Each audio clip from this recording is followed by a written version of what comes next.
আপনার এলাকায় কিছু ড্রাইভার এমনও আছে পারে না যে চোখ বন্ধ করে গাড়ি চালাইতে চালাইতে চালাইতে এত অভিজ্ঞ হয়ে গেছে, সামনে থেকে গাড়ি আসতেছে 80 মাইল বেগে, সে সেখানেও কাট দিয়ে।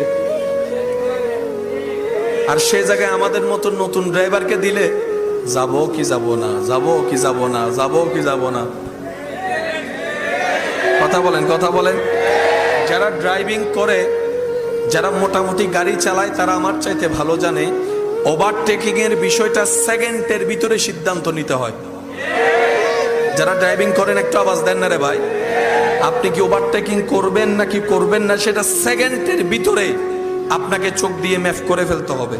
গাড়ি এটা কতটুকু বেগে আসতেছে, আপনি কোন দিক দিয়ে যাবেন, কোন জায়গায় গিয়ে আপনি বামে কাট দিবেন, সেকেন্ডের ভিতরেই আপনাকে সিদ্ধান্ত নিতে হবে। আর যদি সেকেন্ডের দেরি হয়ে যায়